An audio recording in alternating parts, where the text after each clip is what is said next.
Larry tried to kill me. Yeah. I was so thoroughly disgusted. I mean, think about it. Why does it make you special to do what you do?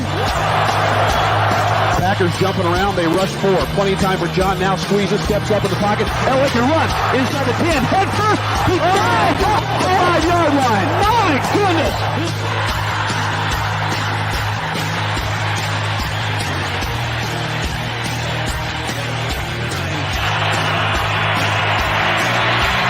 Rushing forward, ball comes out of the hands of Newton. It's on the ground and still on the ground. Picked up by T.J. Ward at the 4-yard line.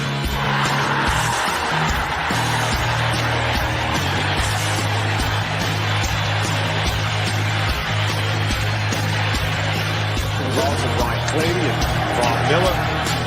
Third and long 3. Going deep. Oh, he's got Thomas.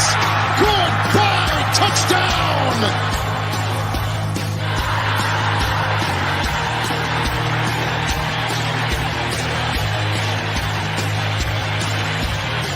Here we go. First snap of the overtime.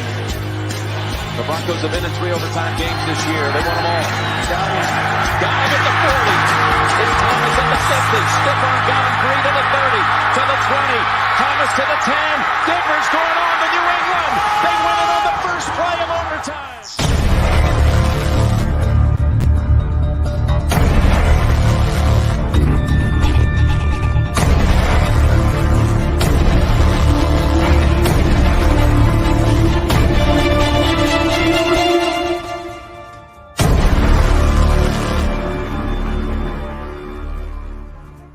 Hello, Bronco fans and football fans everywhere. Welcome to Broncos Breakdown on the MHRT Network. This is a show that is everything Broncos and brought to you with emotion, passion, honesty, and of course, my comments. I am your host, Bronco Bill. All right, guys, I have another background setting. I'm in a different area.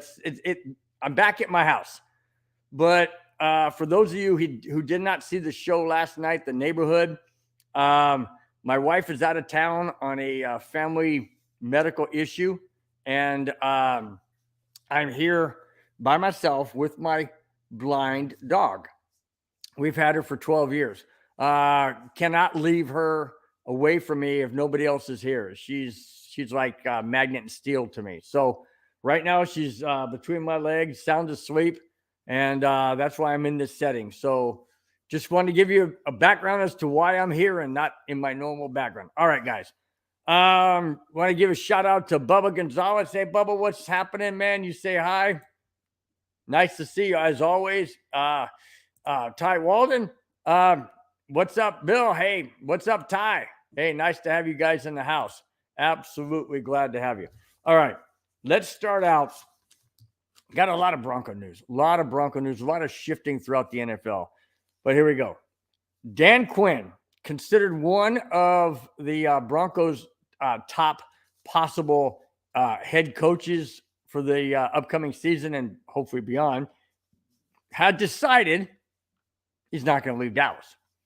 Now, why? I mean, if he was a final 2 of last year when Nathaniel Hackett got hired, why would he not be considered? Well, one possibility is because it's not just George Payton calling the shots. It's now Greg Penner, the CEO of the Denver Broncos, as well as, part owner of the Walton Penner Group.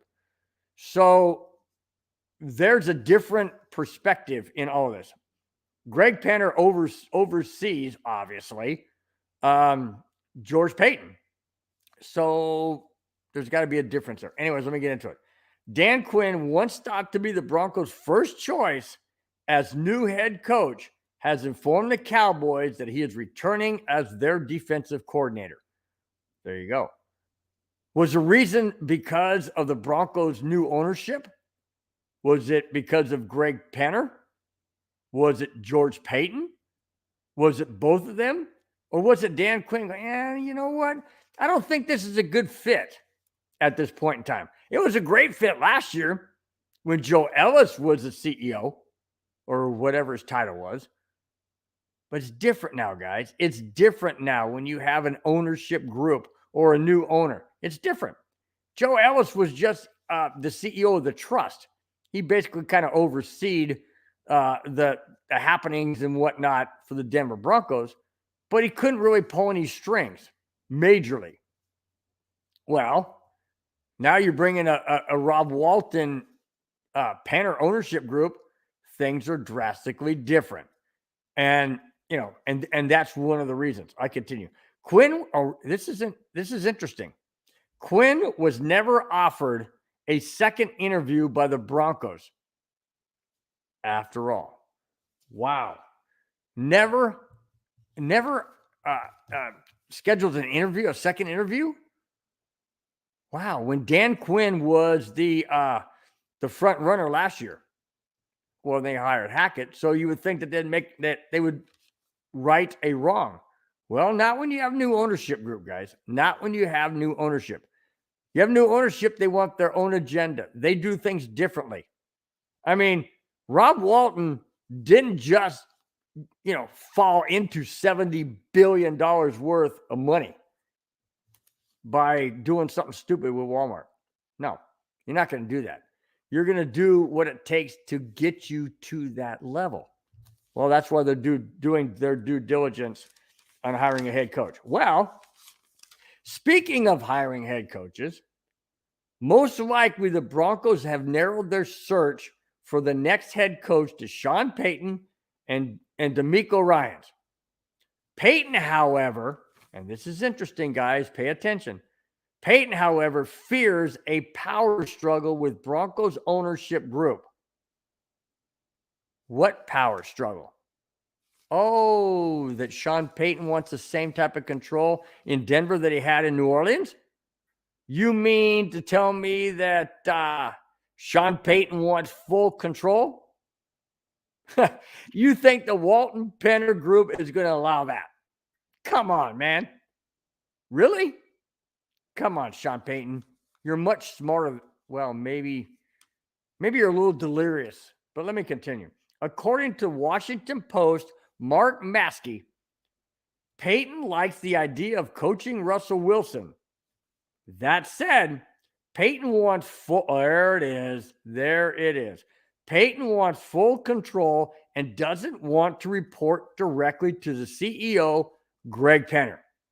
Well, if you remember, guys, in the past, I mentioned in an article that Greg Penner has taken over the reins from George Payton in regards to who the quarterback refers to or who he reports to. Now, Hackett reported directly to George Payton, and the reason for that is because Joe Ellis was the overseer. Well, Joe Ellis is not an owner. He's not. I mean, he was a CEO in title, and whatnot. But no, he's not in the same category as a Greg Penner. So Greg Penner says, you know what, George Payton, quarterback. I'm not. Excuse me, not quarterback. The head coach is going to report directly to me, not to you, but to me. Well, Sean Payton doesn't want that. He doesn't want to have to report to Greg Penner, the person who can fire him on the spot. Why wouldn't he want, if he's not doing anything wrong and he feels he's the best coach at doing what needs to get done for the betterment of the team, why would he fear? Is Sean Payton trying to take full control and reins of the Denver Broncos? Absolutely, that's what he wants. Absolutely, that's what he wants. And I know Mike Shanahan had that same type of control, but it was different. In my opinion, it was different. Mike Shanahan was a Denver Bronco deep, deep inside his gut, inside his heart, inside his soul. He loved Pat Bowlen. He would do anything and everything for Pat Bowlen. I don't see this situation with a Sean Payton being that same type of connection. I really don't. There is no connection. I mean, what connection do they have? One interview? So far. That's it. Okay, I move on. Maskey later tweeted, and this is important. Maskey later tweeted that Peyton loved his interactions with Condoleezza Rice, but left out naming Penner, who was the only other owner Peyton met that meeting. Wow. So there it is, guys.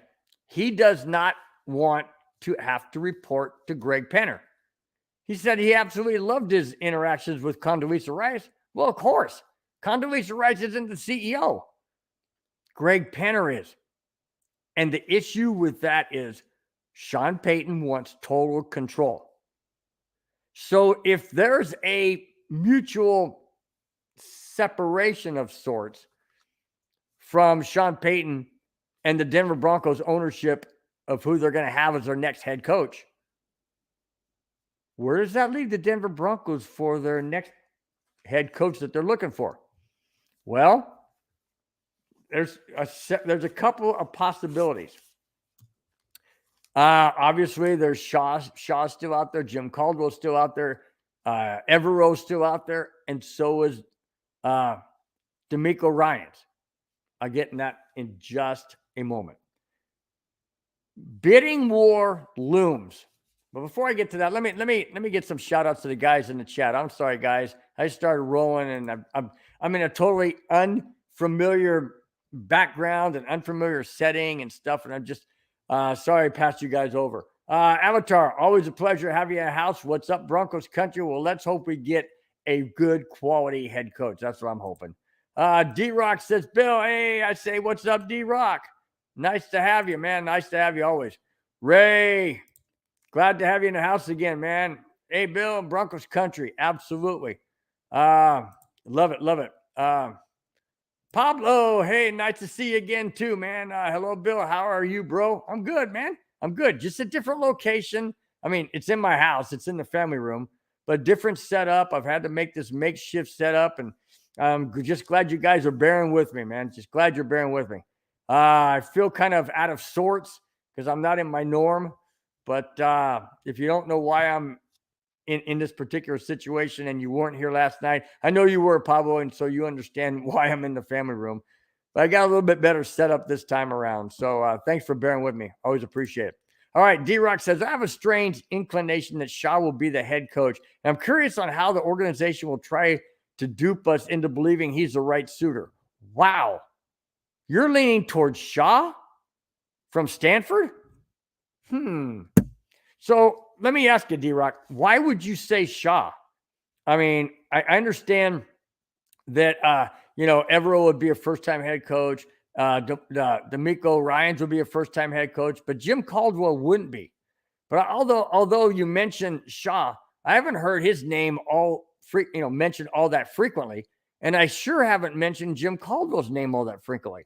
Not to mention, Evero as well. I don't know. I really think they're going after DeMeco Ryans. The only problem with that is, and I'll get into, like I've mentioned, I started with the bidding war, and I'll get into that in a minute. But I don't know. I don't know at this point. I mean, we've had who just got hired? Frank Reich just got hired by the Carolina Panthers. That takes him off the board. So dominoes are starting to fall. And Dan Quinn said he's not in the running for any head coach. He went back to Dallas as our offensive or defensive coordinator. So there's names falling off the board that Denver was targeting. So I'm hoping it doesn't leave the best of, the bottom of the barrel. Not the best of, but the best of is already out there.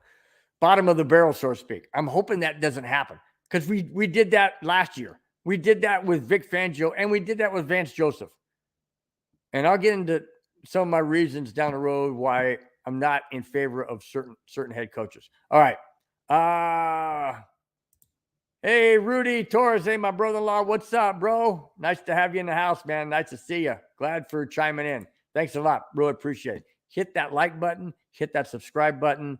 And thanks for your support. Always appreciate it. All right, man. D-Rock says there's murmur right now that Ryans is going to Texas. You know what? I've got an absolute breaking update on that, and I'll get into that real quick. I promise. I'll get into that. I got it on my phone, and I'll read it verbatim. All right. Thanks, D-Rock, for giving me that.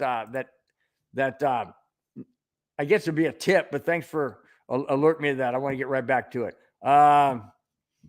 Okay. Okay, we're going to go to, okay. Ty Walden says there's a potential chance it could be someone outside the candidates that could get the job. That's what Albright is saying. Wow. Ty, I did not hear that from Albright. I did not know that. Thank you so much for that update. That's a little bit alarming. And the only reason why I say it's a little bit alarming is because who in heaven's name would that be? I mean, if we have not heard a name or candidate, does that mean it's college? Or does it mean it's a former head coach coming out of retirement? Mike Shanahan? Just saying. Could it be Mike Shanahan? Now that, Ellis is out of the picture and so John Elway, they can't nix it. Could it be a Mike Shanahan? Could it be a Clint Kubiak? Gary Kubiak. I don't think it would be Gary Kubiak because he's had some health issues, but who knows? Who knows? Could it be what's his name? The one who coached the Rams to their Super Bowl. God, I can't think of his name. But anyways, could it be somebody like that that's retired that comes out of retirement that straightens out? Who better to straighten out Russell Wilson and let Russell Wilson be Russell Wilson than Mike Shanahan? Because Mike Shanahan allowed John Elway to do what John Elway did best. Throw deep, improvise, and make things happen. I know that's what improvise means, but guys, I'm just reiterating. What better person? Do I think it would be a Mike Shanahan? God, that would be interesting. Man, oh man, that would be interesting. I don't think so. I really don't. D-Rock says Vermeil. That actually, D-Rock said Fisher. D-Rock said Fisher, and Avatar said Dick Vermeil. That's who I was thinking of. I was thinking of Dick Vermeil. You're right, Avatar. Thank you so much. You're always on the ball, man. You must have your phone right there, and you just dial in and get whatever you want. It's great stuff. Yeah, Dick Vermeil is who I was thinking of. Would somebody like a Dick Vermeil come out of retirement to coach the Denver Broncos, or a Mike Shanahan, or Gary Kubiak? I mean, how crazy is that? Would that, you talk about dropping an absolute bomb of a hiring? I mean, the media would be all over that. It would be crazy. It'd be awesome. It'd be totally awesome. Do I think it's going to happen? No, I really don't. I'm sorry, but I don't think it's going to happen. Anyway, back to my brother-in-law says, "Hey, Bill, you're awesome. Love the broadcast. Wins the barbecue." Hey, I don't know, man. You got to make it out to my house because that's where the barbecue's at. All right. This is a good thought. Bubba Gonzalez, you got a good thought. How are they going to coexist by means of Wilson and whoever the head coach is? That's interesting. How are they going to coexist? Well, it depends on who it is. If it's a coach like Hackett that wants to put Wilson in a little tiny box and make him do what the head coach wants him to do, it's not going to work. You have to let Wilson do what Wilson does. Just watch the last two games, guys.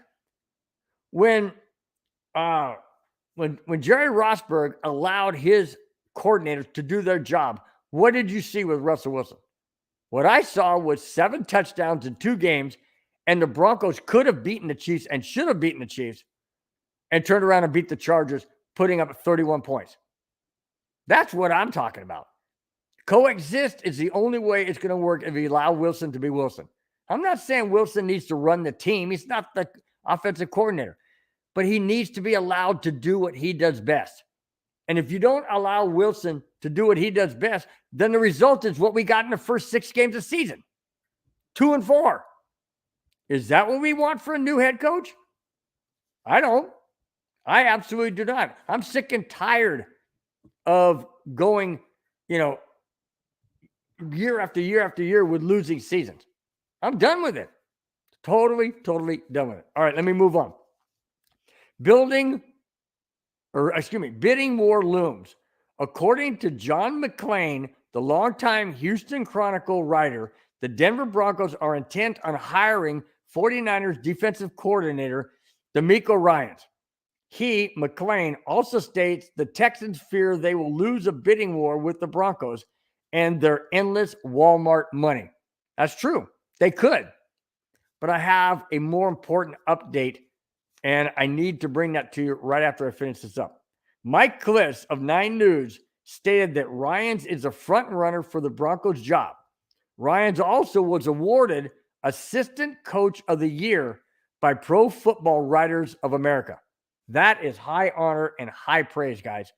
When you get the top award for assistant coach or assistant coordinator of the entire NFL, you've done something right. You've done something correct.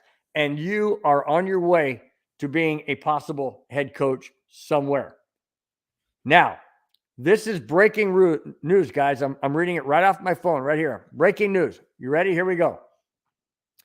DeMeco Ryans expected to have a second interview with the Texans.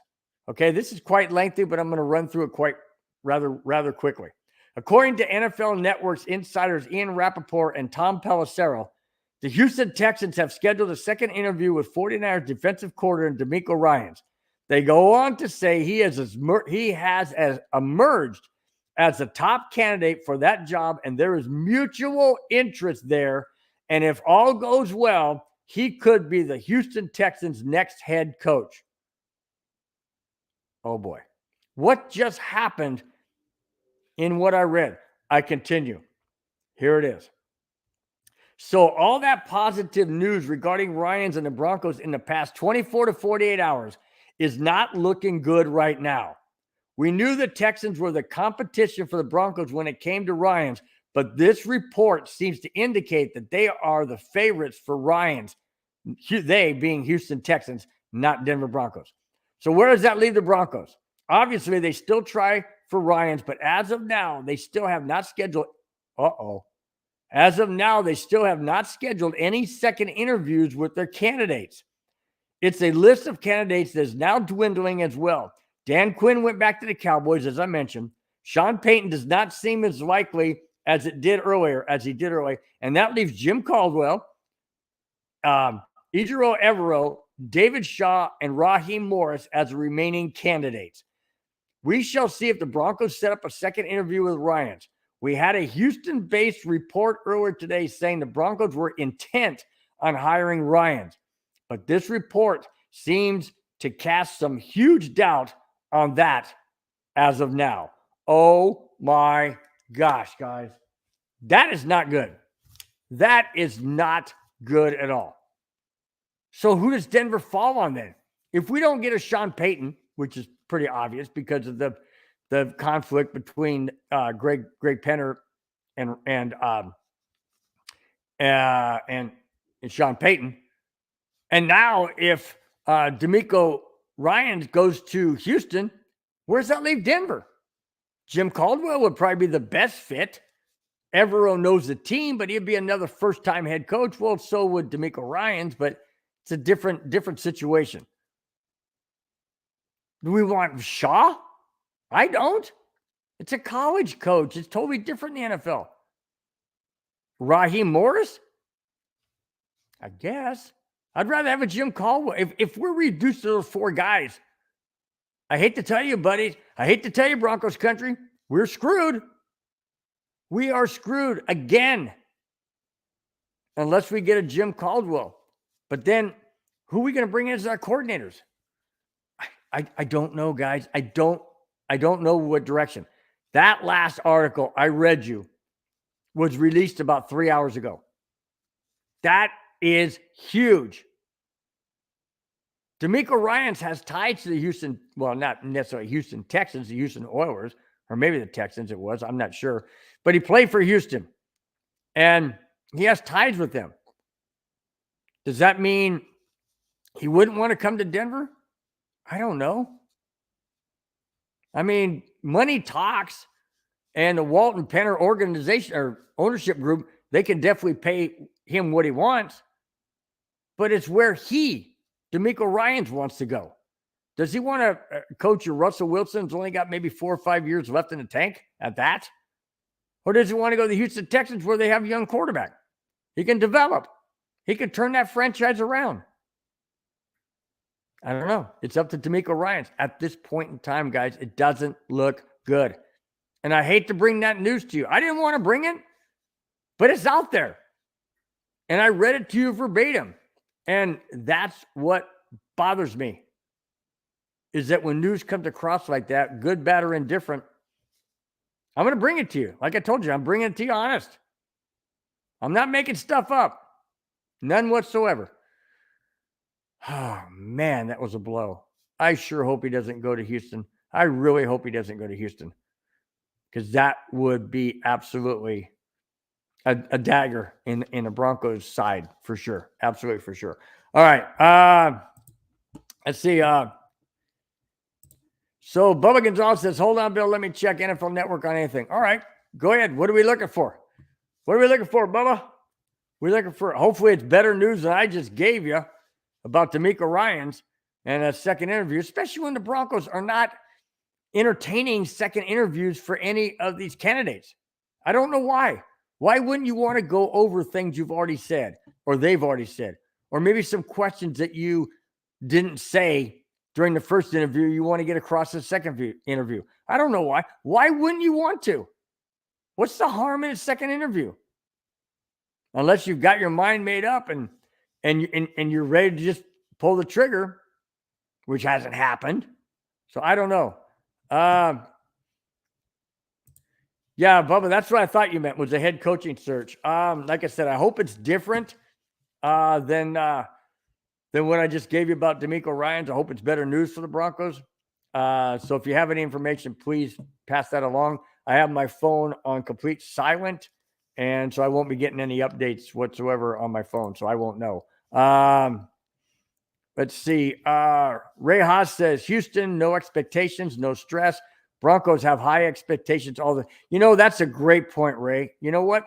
I never thought of that. Absolutely did not think of that. But you're right. No pressure in Houston. What's the worst they can do? 0-17? Well, they dang near got that this year. What they would do? Win 3 games, I think it was 3. Did they win 3 or 4? Anyways, they either have the first or second pick in the draft. So you're right. No expectations, no stress if you go to Houston. In Denver, absolutely. High expectations. Does that scare somebody away like DeMeco Ryans? Possibly, especially if you're a first-year head coach. We've seen what happens to Broncos first-year head coaches in the last 4 of them, or last 3 of them. Vance Joseph, released. Vic Fangio, released. Nathaniel Hackett, released before they even ended the season. So, yeah, if you're a first-time head coach in Denver, chances are, if you don't have a winning season, make the playoffs, you're probably going to be axed. And, I mean, that's just the way it is. We do in Broncos country have high expectations. Ownership group does. Pat Bowlen did in all his years he was an owner, had high expectations. We all have high expectations because we are the Denver Bronco fans and we're Broncos country. And this is who we are. Of course, we got high expectations. Great point, Ray. Great point. I hope that does not scare away somebody like a DeMeco Ryans or any other coach like a Jim Caldwell. Maybe a first-time head coach wouldn't be so scared. I don't know. DeMeco Ryans just comes to me as a different type of cat, different type of person. That's all. I believe Bubba meant Fangio. Just announced Panthers are bringing in Fangio for offensive coordinator job. Vic Fangio for offense? Who would that be? Because Fangio's defensive.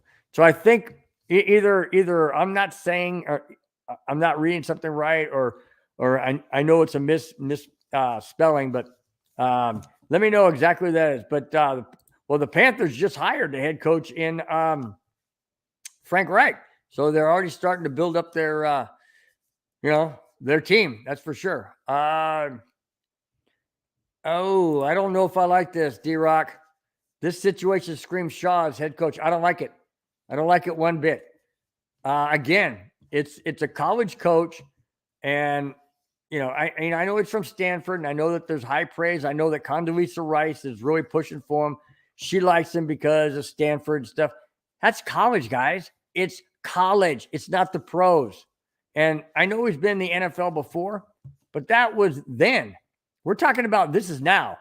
I don't want a college head coach. I don't. I want somebody who is seasoned. I'll take a Jim Caldwell at this point in time. I will. Why not? If we cannot get DeMeco Ryans, and that's looking more and more slim, unless something drastically changes in the next 24 to 48 hours, like it just did, you got to look at Jim Caldwell. I like Evero, but I'm not sure I want to go down that road as a first-time head coach again. And I know I mentioned DeMeco Ryans, but he just seems to be on a different level. He seems to be ready. He seems to be like the, what's his name was? O'Connell from Minnesota. He came in and turned the Vikings around the very first season. Just head coaches like that come in and do wonders right out of the gate. They're few and far between, guys. They're very, very few and far between. I like that, D-Rock. You're a USC fan and Stanford sucks. Well, there's another reason not to want Shaw. I mean, for that very reason right there. I know you said it's Vic Fangio. I'm surprised. Well, not surprised that Carolina will want Vic Fangio as a defensive coordinator. Why not? Fangio's a really good defensive coordinator. So there you go. All right. I move on. Jerry Rosburg. After the season ended, Rosburg was given a very lengthy interview for the next head coaching job. Rosburg isn't figured to get the job, but he could be a possible candidate for special teams coordinator. I would love to have Rosburg back as coordinator. Absolutely love to have Rosburg back as coordinator. Sorry, guys, got a fly on my laptop. I would love to have Rosburg back as special teams coordinator. He was phenomenal. He turned that entire special teams around. Even when we were missing, what's his name? It's on the tip of my tongue. Number 9. Dang it, can't remember. Anyways, Hinton. Even though we were missing Hinton, he still did a great job with special teams. So I would love to have a Rosburg back. I don't think that's going to happen. Not necessarily because of his age. He's in his early to mid 70s, I believe. I don't think it's due to his age. I just think that when you bring in a new head coach, they want to bring in all their own people. Well, that's well and good sometimes, not always, but sometimes. So it depends on who our head coach is. It depends on who he trusts in these different positions. So we'll have to see. I don't know. I would love to have Rosburg. I've mentioned it many times. I love Rosburg to be our next head coach. Not because, I think we could go 17-0, but because of what he did and how he handled the locker room. I know it was only 2 games, guys. I get that. I know it's a very, very microcosm of an entire season. I get that. But what those 2 games did for the Broncos in a way of point production, Russell Wilson production, offensive production, special teams production was a lot better. Head and shoulders, 100 times over better than Nathaniel Hackett. So I'd like to give Rosburg a chance. Do I think it'll happen on a scale of 1 to 10? No, not even close. Not even close. But you never know. I would like to keep him, though, as special teams coordinator for sure. All right. Speaking of Nathaniel Hackett is back as a coach. A head coach? No. Offensive coordinator. The New York Jets have hired Nathaniel Hackett as their offensive coordinator after less than a year away from the Denver Broncos head coaching spot. Hackett is back as their offensive coordinator. The Broncos will welcome, are you ready for this, guys? Talk about coincidental, just like when we got Russell Wilson, and it just so happened that we were scheduled to play the Seattle Seahawks in last year's season. Well, It's going to happen again. The Denver Broncos will welcome the Jets to Mile High Stadium this coming season. Will Hackett have, and this is a question I want you guys to answer if you would. Will Hackett have an edge as the Jets offensive coordinator going against the Broncos team he once head coached and Russell Wilson? Will Nathaniel Hackett have an edge and a leg up in going against the Denver Broncos as their offensive coordinator for the Jets? My opinion, possibly. But then you bring in a new head coach, you bring in a new offensive coordinator in the Denver Broncos, things change. But Nathaniel Hackett will know Russell Wilson's tendencies. And that's the problem. He could have an insight. He could say, hey, I got an idea, guys. This is what, when Russell Wilson's in this situation, he starts rolling out to his right, this is what he does. Or he rolls out to his left, this is what he does. Or if it looks like it's a design quarterback run, this is where his tendencies are. Sure, that could absolutely hurt the Broncos. But it's the Jets. Really? It's the New York Jets. We should be able to beat them. I don't care who the offensive coordinator is. We beat them last year. Or did we? Did we lose to the Jets? I know we played them. Anyway, doesn't matter. I don't think Nathaniel Hackett, being an offensive coordinator of the Jets, is going to have that big of an influence on how he goes about Russell Wilson, because he's an offensive coordinator. He's not the defensive coordinator. Now, if he was a defensive coordinator, I can understand. But he's an offensive coordinator. But then again, he knows the Broncos' defensive tendencies. So that could backfire against the Broncos. But it's the New York Jets, like I said earlier. It's the Jets. Now, I don't think for one moment that Nathaniel Hackett have that big impact against the Broncos. Jerry Wallace, hey, nice to see you. Thanks for joining the show. Peyton, he's coming to mark my word. Peyton who? As a Peyton, meaning Peyton Manning? Or are you talking about Sean Payton? Now, I don't know if Sean Payton's coming. We've already mentioned that he already has, if you didn't see the show earlier, go back and watch the beginning when I talked about Sean Payton. And there's a headbutt between Sean Payton and Greg Penner, the CEO of the Broncos. Greg Penner wants Sean Payton to report to him directly, or not Sean Payton, naming it, but any head coach reports to Greg Penner. So therefore, there's a conflict there because Sean Payton doesn't want to do that. So I don't think Sean Payton is really high on the ownership group to come to Denver, but I don't know. You said mark my words, so I'll tell you what, I'm going to mark your words. And if you're right, I'll definitely give a shout out to you next time we do the show after the official hiring of a next head coach. So there you go. What to say? Let's go to Ray Haas says, I stand somewhat corrected. Denver Broncos parted ways on Wednesday, former interim coach Jerry Rossberg, but according to a later report, that doesn't mean his time is up in Mile High City. That's what I was saying. He could come back as the special teams coordinator, which is what I would totally welcome. I would totally welcome that in an absolute microsecond. Absolutely. No doubt about it. But I never thought he would actually be the head coach, although I do want him just for the way he handled Russell Wilson and the last two games. Hopefully he will have a part in the Denver Broncos organization if that's what he wants. I know he has other business interests, and I know he's working on that with a business partner. So I wish slow down, Bill. So I wish him all the best. Absolutely wish him all the best. So that's good information. I'm glad that he still has a possibility.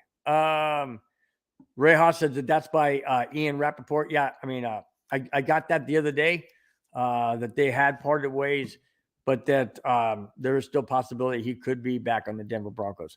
Let's see. Jerry Wallace says we need him for coach. I'm assuming you're talking about Sean Payton. I got mixed emotions. I have mixed emotions, and I've touched on this several times in my shows past. And one of my things is I don't trust Sean Payton. I don't trust Sean Payton one bit.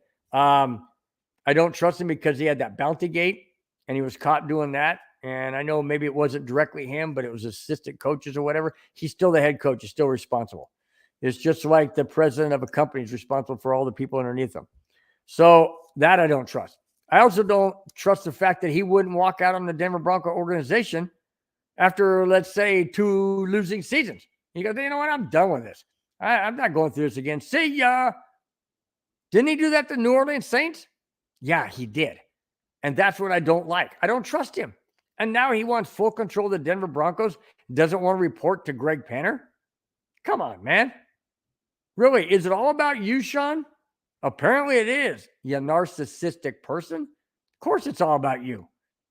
That's how you're treating it. If it's best for the team and best for the organization, why wouldn't you do what's best? No, you want full control. You want this. You want that. You want everything. And it's not going to work that way. Not going to work that way in Denver. Not anymore. May have in the past with Mike Shanahan, with Pat Bowlen, but it's not going to happen with this ownership group. Not at all. I agree, Ray.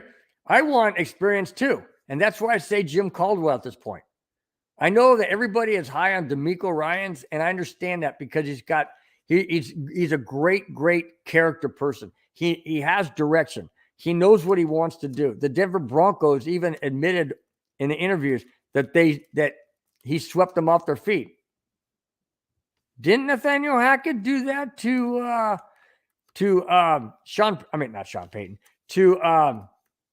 George Payton? Didn't Nathaniel Hackett sweep George Payton off his feet? Yes, he did.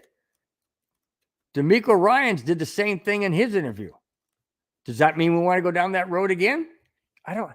I don't know where to go with this, guys. I really don't. Dan Quinn's out of the picture. It looks like Sean Payton's out of the picture. Frank Reich is out of the picture. Now we're down to we're basically down to DeMeco Ryans between Broncos and the Oilers, the Broncos and the Houston Texans. And you got Jim Caldwell. I mean, he's the only one that has NFL head coaching experience. Do we take a chance on him? Why not? If we're looking for NFL experience, why not Jim Caldwell? I don't know. I'm just saying, guys. I don't know at this time. I have no clue. I don't know what direction we're going to go. I'll take a Mike Shanahan any day at this point in time. You talking about experience? Oh, yeah. I'll take a Mike Shanahan right now. Absolutely. Okay, let's move on. Oh, boy. I got mixed emotions about whether or not I should make this person the jackass of the week. But you know what? As much as I hate doing this, I'm going to have to. It's a former Denver Bronco, Pro Football Hall of Famer, and a person who loves to talk a lot. Yep. Sorry, guys. Here is the jackass of the week. All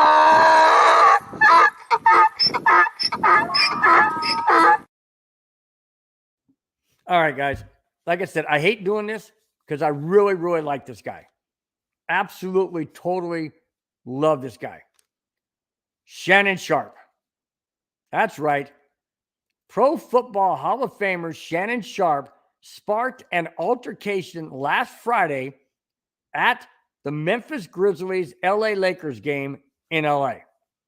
Right before the half, video shows Shannon Sharpe yelling from courtside at Grizzlies T. Morant, saying that Morant was too small to guard LeBron James. Okay, Shannon, come on. I know you like to talk. That's obvious. We've seen videos of where you're on the sidelines years ago where you pick up the phone and you go, Mr. President, we need to call out the National Guard because we are killing the Patriots. That was funny. That was hilarious. This is not funny. Shannon, why are you calling out a basketball player saying he is too small to cover LeBron James? Why? Why are you doing this?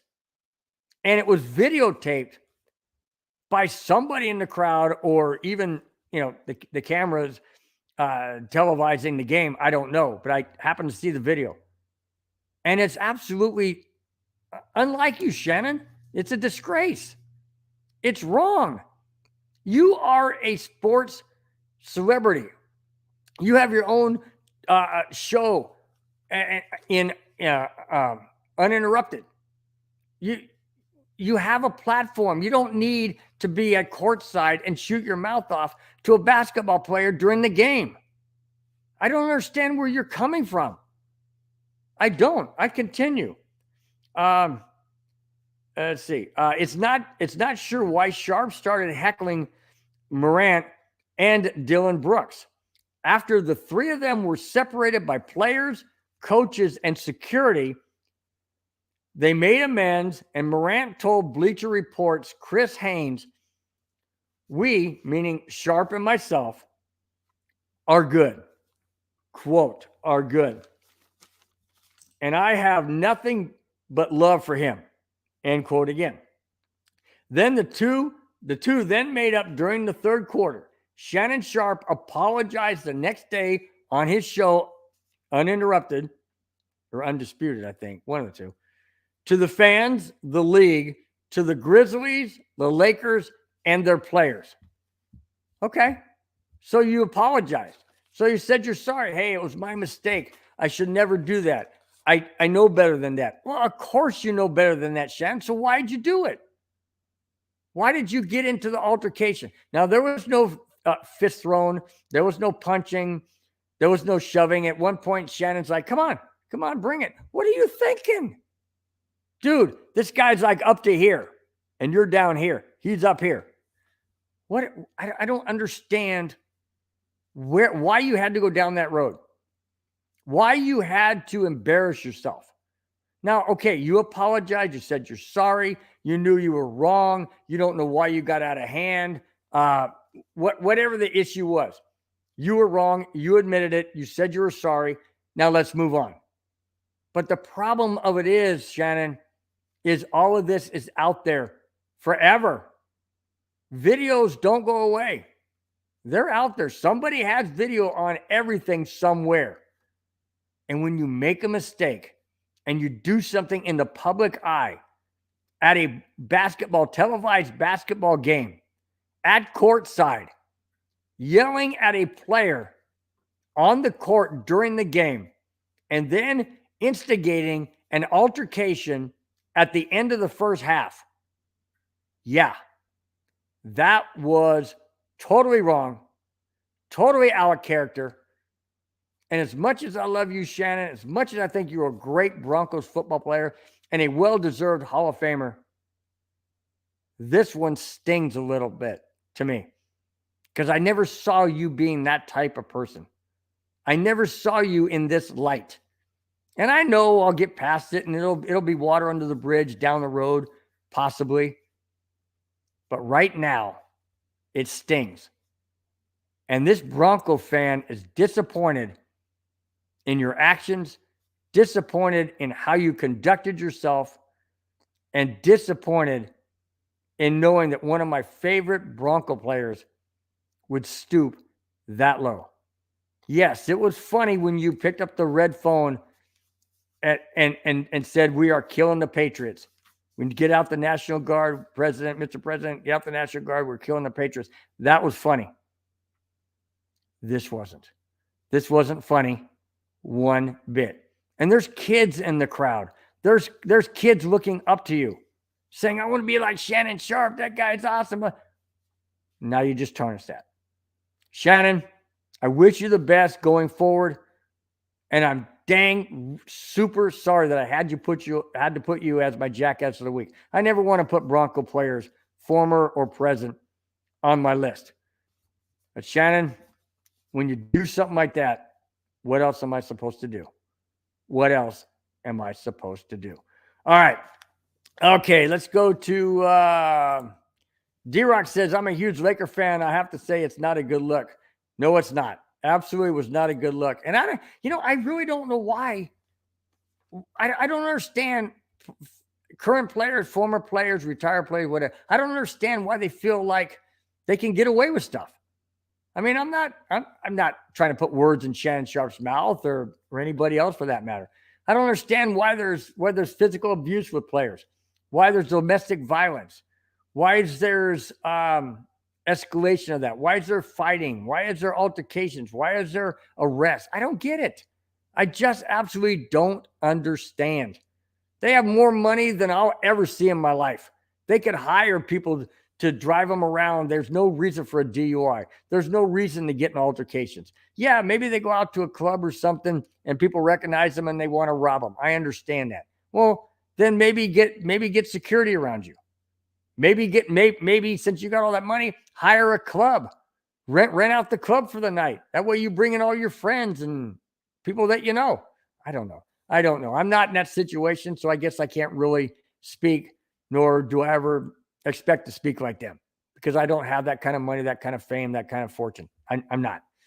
And maybe in a lot of ways, I'm glad I'm not in that case. D-Rock brought a good point. You know, I thought of bringing that in.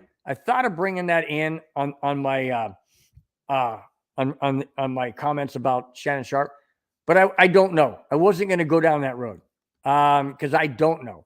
I didn't see any evidence of that. D-Rock, in case you guys aren't reading it, says it was the alcohol. Like I said, I don't know. I'm not going to go down that road because I'm not sure. But you know, I don't know. That wasn't disclosed, so I'm not even going to tap into that. Doesn't bother me a bit. I know I was a little shocked the first time I heard Bill wish minor injury on opposing team player, not to end his career, just his participation for the game. Yeah, well, you know, that is true. Now, you know, I don't wish for anybody to have their career ended, injury wise or anything like that. It's just like if they're dominating the game and they're disrupting, you know, the Broncos or the Avalanche chances to win, yeah, I want them out of the game. You know, just for the game. That's it. They can come back next week. No big deal. Or next game, if it's an Avalanche game, you know, against the Avalanche, you know, next game. That's how I feel. All right, guys. I'm going to wrap it up with this final topic. This one kind of took me by surprise just a little bit. All right. Fans don't support a new Bronco stadium. Really? Fans don't support a new Bronco stadium. Maybe it's because the owners might want some of that fan money in way of a bond, a new tax.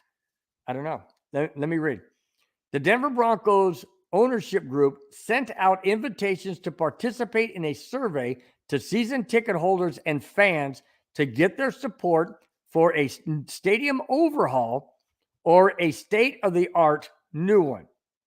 Okay. Well, we already know they're doing a $100 million overhaul. They're putting in a larger scoreboard. It's going to be 35 feet taller than the one that's there now. Oh, sorry, guys. I bumped the table. Like I said, I'm not used to this setup. My arm's falling asleep. Okay. So they're doing a $100 million upgrade to Mile High Stadium and Power Field this offseason. Like I said, 35-foot taller scoreboard, 45 feet wider. That's going to be enormous. It's going to be huge. And that's on the south stands, of course. They're also doing, you know, elevator upgrades. They're doing concession upgrades. So the fans are like, okay, well, we'll do the survey. So here's the result of the survey. It says an analyst is expected to be completed by April. That's the overall total thing. But earlier in the week, an independent survey found that 25% of Bronco fans think it's time to replace Empower Field at Mile High instead of a new stadium. So only 25% of the fans want a new stadium. That to me is a little bit shocking. I thought for sure, because let's see, Mile High Stadium was built in 99 or 2000. So it's at least 23 years old. And not only is it, I mean, it's still considered one of the state of the art. I was there in 2017. My wife got me a surprise tour of Mile High. It was absolutely fabulous. It's about an hour and 45-minute tour. Just amazing. And you end up on the field in the end zone on the south stands area, and it was just spectacular. It was absolutely, anybody who has a chance to tour Mile High, do it. It is absolutely great. I mean, the suites are immaculate. The concourse that we were on was the United concourse, I believe it was, or United level, and it was just spectacular. Do I think Mile High Stadium needs to be replaced? Absolutely not. Absolutely not. It is gorgeous stadium. Absolutely gorgeous stadium from top to bottom. And with the money that the Walton Penner ownership group has, they can renovate that. They can make that stadium the state of the art and keep it for another 20 some odd years. Easily. Do I think the Broncos organization as a team, as a fan base, as a new ownership needs to build a new stadium? No, not at this point in time. Absolutely not. And I think it's twofold. One, I think if they did, it's going to be in excess of $5 billion. Is that a lot for the Walton Penner ownership group when they're $70 billion worth? Well, yeah, it's a hit. Absolutely, it's a hit. But it's not going to ruin them, and they can pay for it all themselves. Would they do that, though? Well, why not? They just bought the Broncos for $4.25 billion. What's another 75 or 750 million? That would make it $5 billion. You know what's going to be bigger and better and more elaborate than SoFi Stadium or even Allegiant Stadium in Vegas? It's going to be a lot more immaculate because it has been more years down the road, more technology, better technology, and all that. Do I think it'll happen in the next year or two? No, absolutely not. And I agree with what Ty Walden said. Ty Walden says, and I'll bring it up right now. Ty Walden says, I think location's the issue when it comes to a new stadium. Absolutely. Where are they going to put it? Are they going to tear down Mile High Stadium and build it right there? Well, that means the Broncos would have to play somewhere else because they're not going to have it done before the beginning of next season, even if they started the minute after the season ended. Wouldn't happen. You can't build it in 8 months. There's no freaking way. You have to tear down the old one. You have to redo all the land, packing the land, all of that. You got to do all of that infrastructure. Not going to happen. Takes at least 2 to 3 years to build a stadium. So that means somewhere else. Is it going to be right next to Ball Arena? Well, they have that amusement park there now. I guess it could be. But again, it's going to take years. You got to tear that down. You got to go through all the environmental issues. Yeah, location is a major a stumbling block. Absolutely. Would it be out by the airport? Possibly. But again, it's going to take research and development. It's going to take 2 to 3 years down the road. So my thing, and I totally agree with the Walton Penner ownership group, what they're doing. They're going to renovate Mile High Stadium and make it as state-of-the-art as they can up to now. And have that continue for the next 4 or 5 years. In the meantime, I feel the Broncos ownership group is going to look into land and property and development firms, architectural firms to get the best possible design for a new stadium. Maybe out by the airport, maybe halfway between downtown and the airport, maybe adding in some type of rail system along with it to get the fans to and from downtown into the stadium. I don't know. Maybe adjacent to Ball Arena. I don't know. But then you got to think about parking, and you got to think about parking structure and high rise and all of this. It all goes into development and research. That's why I say what they are doing now with renovating Mile High Stadium is the best possible thing they could do. Make it as state-of-the-art as they possibly can in the year 2023. Make it as welcoming as it possibly can be with a new head coach in place coming up shortly, hopefully, and all of his coaching staff and all of that. Then we can hit the 2023 Broncos NFL season, hitting the ground running with new things at Mile High, new attractions, new things that the fans can get engaged in, whether it be interacting with Wi-Fi or new televisions all around and concession stands and much larger scoreboard and having more information on that scoreboard, it's all in for the best. A stadium down the road, possibly. Yes, I see that within maybe the next 8 to 10 years. Absolutely. But for now, the Denver Broncos and the Broncos country needs to appreciate what the Walton Penner ownership group is doing to make Mile High Stadium the best it possibly can be entering the 2023 NFL season. That's it, guys. That's all I have. Thanks for watching. Thanks for subscribing. If you haven't subscribed, please do so. Hit the like button. Hit the thumbs up. I really appreciate the notification so that you know when the next show is going, which will be a week from today at 5 p.m. again. And until then, guys, remember to know about the other shows. This coming Sunday, we're gonna the neighborhood, the NFL playoff neighborhood, gonna be back again with Madungus Creevy and myself. It looks like we're gonna do the Kansas City Chiefs Cincinnati Bengals game. That one's gonna be at 3:30 p.m. Pacific time. Don't miss it. It's fun. We love engaging with you guys in the chat. You guys are the reason why we do this show. You are the main reason. You make it happen. You make it enjoyable. You make it engaging. And that's what I love. So tune into the neighborhood on Sunday if you have a chance. And then on Monday, we have the Cluster Puck podcast with Britt and Nick. They talk about Avalanche. And let's hope that we can get past that ugly loss that we had to the Anaheim Ducks last night. Anyways, so that is live every Monday, 5, 6, 7, and 8. And then on Tuesday, we have the 5280 podcast. That's live every 5, 6, 7, and 8. And immediately following is the Sports Nonsense and Whiskey. That is a new show that debuted last Tuesday. They are on right after the 5280, somewhere around the 6 p.m. Pacific time. And then on Wednesday, we have the Wild Wild West featuring a fan from every AFC West team, Broncos, Raiders, Chargers, and Chiefs. That goes live every 4:30, 5:30, 6:30, and 7:30.